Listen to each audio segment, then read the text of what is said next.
O jovem está sempre aberto para o novo, gosta de encarar desafios e não tem medo de batalhar por aquilo em que acredita. Participar e compartilhar são as palavras-chave desta geração. E o mundo ganha muito com isso. Ideias inovadoras não são mais privilégios de importantes centros de pesquisa. Ao contrário, pipocam também nas cabeças de meninas e meninos que, desde cedo, começam a estudar por projetos, trabalhar em equipe, desenvolver protótipos e pensar nos problemas de suas realidades locais. Começa agora Jovens Transformadores, podcast da Feira Brasileira de Ciências e Engenharia, mentes criativas, soluções inovadoras, apoio do Ministério da Ciência, Tecnologia e Inovações e do CNPq. Bem-vindos à série de podcasts Febrace Transformadores. Aqui é Luciana Vicária e hoje vou entrevistar um jovem estudante de engenharia mecatrônica. Aos 22 anos, Gabriel Gelli divide seu tempo entre os estudos universitários, agora presenciais, e o trabalho em uma startup, para a qual dedica boa parte de sua energia criativa. Mesmo com pouca idade, Gabriel acumula feitos notáveis, como o primeiro lugar na Febrace em projetos de engenharia e uma passagem marcante pela ISEF, uma feira internacional de ciências. Aos 18 anos, também venceu um reality show de cultura maker no Discovery Channel, com muita criatividade e ousadia, superando professores e profissionais mais experientes. Empolgado com o que está por vir, Gabriel atualmente se dedica à criação de uma máquina para reduzir o uso de plástico no ambiente corporativo. Ele sabe e deseja que o futuro da produção esteja diretamente ligado à sustentabilidade. A gente quer te conhecer melhor, Gabriel. Bem-vindo ao podcast Jovens Transformadores. Obrigado, Luciana. É um prazer estar aqui. Muito bom. Você era daquelas crianças, eu imagino, que desde cedo gostava de desmontar eletrônicos e inventar coisas novas, com sucata. É isso mesmo? Com toda certeza. Desde pequeno eu era fissurado em abrir todo tipo de equipamento eletrônico. Então lembro bem de ir na casa da minha avó, dos meus avós, o tio, e pedir se tinha ferramenta, se tinha alguma coisa quebrada, velha para desmontar.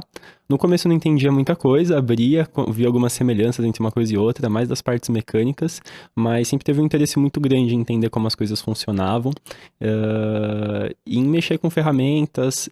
Com o passar do tempo, além de desmontar as coisas para saber o que tinha dentro, eu também passei a desenvolver alguns projetos próprios. Então sempre começou com coisas bastante simples, brincando com Lego, mexendo com martelo, prego, madeiras, e nisso foi evoluindo até usar alguns componentes eletrônicos, começar com alguns projetinhos simples. Uhum. Então dá algum exemplo pra gente do que você chegou a fazer e do que você desmontava. Então, alguns exemplos desse projeto foram desde desmontar um videocassete, pegar um motorzinho e transformar num barquinho que pudesse andar na piscina, até construir uma casinha da árvore junto com os avós e tentar aproveitar todo mundo que havia por perto, seja se estivessem desmontando um motor para tentar consertar um cortador de grama, um micro-ondas ou algo do tipo, até pedir para tentar aprender a soldar, aprender um pouco de marcenaria, para que pudesse fazer alguns projetos mais interessantes. Nisso eles começaram com projetos mais lúdicos, então, e algumas vezes explosivos. Então tinha lança-chamas caseiro, arminha de rolha, gerador de hidrogênio, e com o passar do tempo que eles foram se tornando mais sofisticados e às vezes ganhando um pouco mais de utilidade. Então, imagino que você tenha tido uma turma, né, para fazer isso em um lugar, né? Ou você fazia na cozinha de casa mesmo, no quintal, como é que era? Então, antes começou em um quartinho que meu tio possuía, na oficina que meu avô tinha na fazenda, e com o passar do tempo minha mãe tinha deixado um espaço, um porão dentro de casa, e eu fui tomando conta daquele lugar, levando várias coisas, mesas, ferramentas, e com o passar dos anos eu fui transformando aquilo realmente numa oficina super profissional e bem equipada. E lá que eu chamava alguns amigos que moravam próximo para fazer esse tipo de experimentos. Então, o fato de estar acompanhado com mais pessoas que se interessavam por essa área sempre estimulou muito. Legal, joia. E com o passar do tempo, né, como você mesmo disse, essas brincadeiras, elas viraram coisa séria. E você começou a desconfiar de que era possível fazer verdadeiras transformações a partir da ciência. É isso mesmo? Sem dúvida, no nono ano do ensino médio, houve uma pequena feira de ciências para os alunos da sala e a professora contou a história de uma aluna que havia criado naquela matéria um dispositivo para impedir que mosquitos da dengue entrassem em caixas d'água. Era um produto que, de fato, foi para o mercado, causou impacto e isso, para mim, me deixou extremamente inspirado. Nunca imaginei que alguém no ensino médio, até antes disso, na escola, poderia estar criando algo que impactasse o mundo. Naquele momento era difícil ter alguma ideia realmente inovadora, mas eu sempre via vários projetos na internet e sabia que o caminho para quando tivesse uma ideia nova era estar preparado. Então eu decidi ir atrás de alguns interesses que eu tinha desde pequeno, como eletrônica e programação, e começar a tentar aprender sobre eles. Então comecei dando uma olhada na internet, depois de um tempo fui atrás de livros sobre o básico de eletrônica, o básico de programação, e sempre tentando aproveitar professores na escola, as pessoas que haviam por perto, seja para tirar dúvidas ou para inspirar ou conversar sobre o assunto. Então, apesar de não estar numa escola técnica, eu pude criar uma base nessas disciplinas que me permitiu fazer projetos cada vez mais elaborados, que eram realmente o grande objetivo de estar aprendendo. Então, ao longo do ensino médio, quando surgiram esses aprendizados, também foi um momento que eu acabei descobrindo essa paixão por desenvolver projetos e entender que, de fato, eles tinham a ver com engenharia. Houve a competição de carrinhos foguete no primeiro ano do ensino médio e da ponte de macarrão no segundo. E em ambos eu pude me colocar à prova e ver a diferença que um projeto bem executado, que os detalhes, que os princípios físicos e as sacadas, principalmente, faziam no resultado. Então, tanto no carrinho foguete foi possível ganhar a competição depois de uma semana melhorando, aprimorando e resolvendo os diversos problemas que sempre aparecem num projeto. E na ponte de macarrão aconteceu o mesmo. Foi também a primeira noite virada fazendo ponte 24 horas seguidas. Foi possível bater o recorde da escola, aguentar mais de 25 quilos em uma ponte só de macarrão e cola quente. E isso me mostrou claramente o poder da engenharia, o poder da ciência, e como essas pequenas sacadas e aprendizados mudavam completamente um resultado de uma ponte que mal parava em pé para uma que conseguia aguentar quilos e quilos. Muito bom. Para boa parte dos jovens, como você mencionou agora a internet, ela, né, a plataforma, a internet, ela pode ser uma geradora de estresse, de excesso de informação, um lugar assim para se perder até pelas redes sociais e desperdiçar muita energia, que é o que a gente vê. Mas você, de alguma forma, conseguiu se apropriar da parte boa da internet. É isso? Como você usou a internet para os seus objetivos? Então, a internet como uma ferramenta tem suas partes ruins e muitas partes boas também. E ela mudou completamente o horizonte de possibilidades de aprendizado de um jovem e também a quantidade de inspiração que era acessível. Então, desde pequeno eu gostava muito de projetos do Manual do Mundo e conforme eu fui crescendo, fui encontrando outros canais do YouTube mais elaborados, com projetos mais ousados.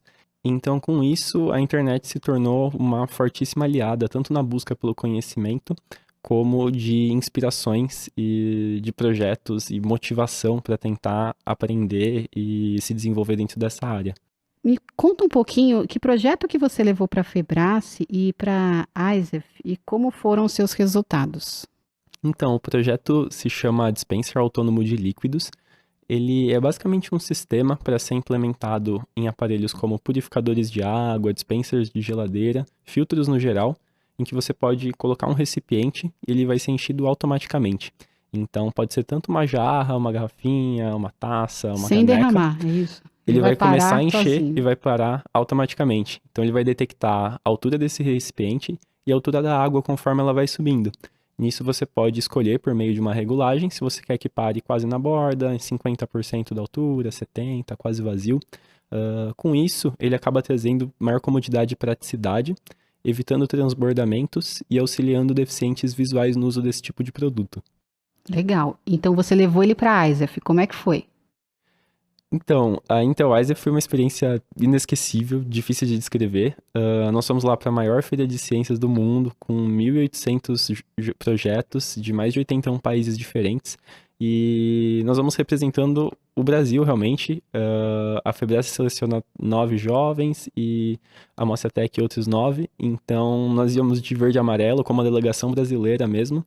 E esse contato com outros jovens super interessados, incríveis, foi algo que me marcou muito, assim como a experiência de estar lá nos Estados Unidos, apresentando com todos esses jovens ao redor do mundo o meu projeto. E na FEBRASE, como foram seus resultados? Na FEBRASE, para quem nunca tinha ouvido falar da feira, tinha acabado descoberto ela nos últimos meses de inscrição do último ano do ensino médio.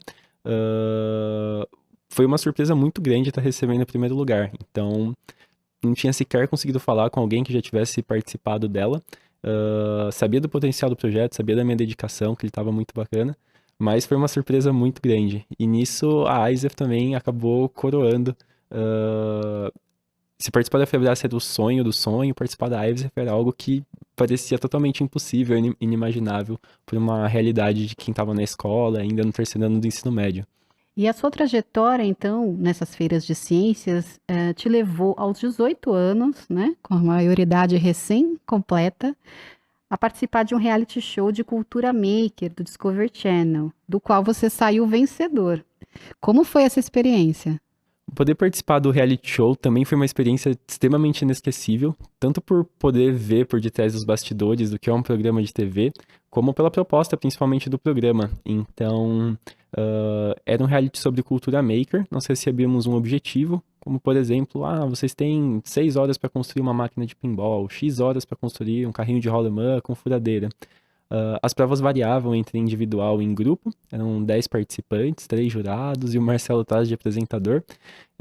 E tudo isso foi muito entusiasmante. Nós tínhamos um laboratório completo com impressoras 3D, cortadoras a laser, várias ferramentas e materiais à vontade. Então era muito interessante ter tido todas essas oportunidades de provas diferentes, com desafios distintos, para realmente testar a sua capacidade de criar, de inventar, de ser criativo, tanto para as áreas em que você tem mais talento, assim como para as que você tem mais dificuldade.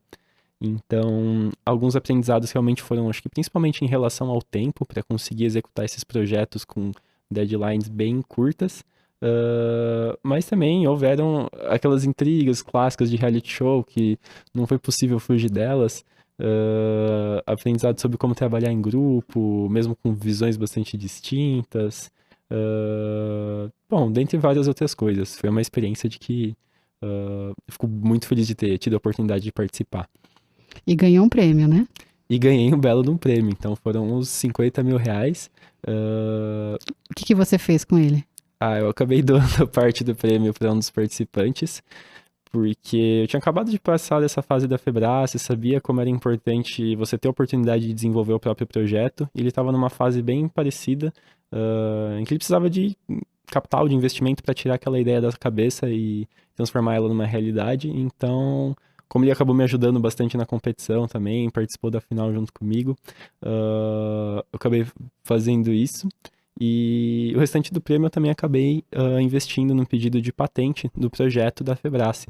Então é algo bem custoso e trabalhoso, então foi de uma importância muito grande, tanto financeira como do tempo. Como eu acabei trancando a faculdade para participar do programa, eu acabei depois me dedicando vários meses ao pedido de patente para tentar de fato tornar o projeto uma realidade. E depois retornei ao curso, claro, da mecatrônica. Que é onde você está agora. Que é onde eu estou agora e me encontrei. Muito bom.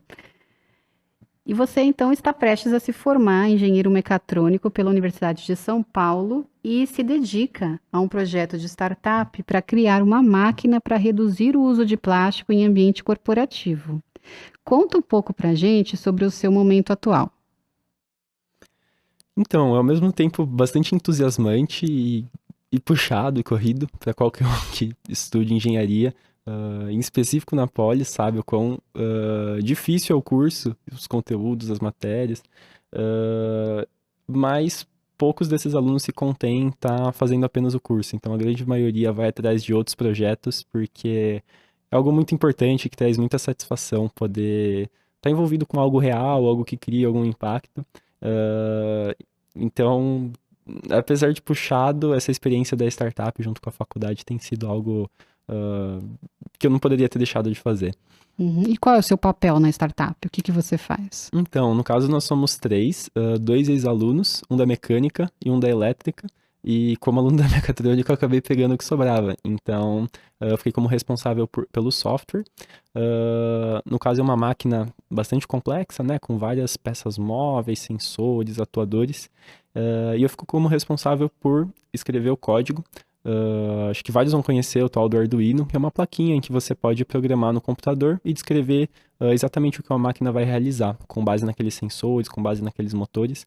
Então, basicamente, seria a lógica por detrás de como a máquina vai funcionar, de como ela vai operar.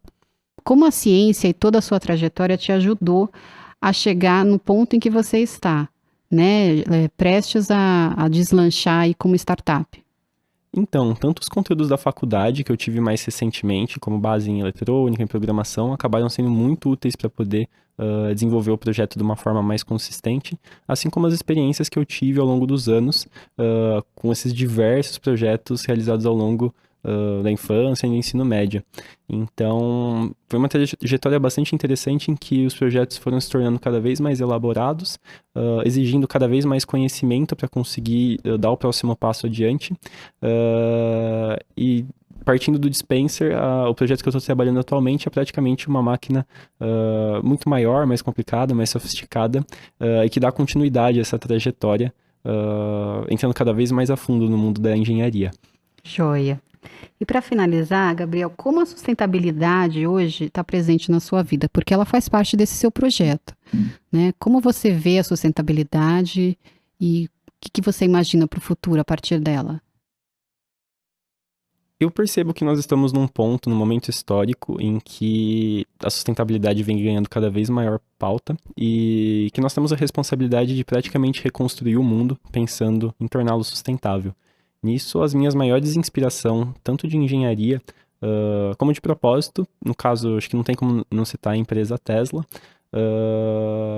que por meio de excelência tecnológica, por meio de muita aplicação de ciência, tem conseguido criar alternativas sustentáveis para, no caso, as mudanças climáticas, né?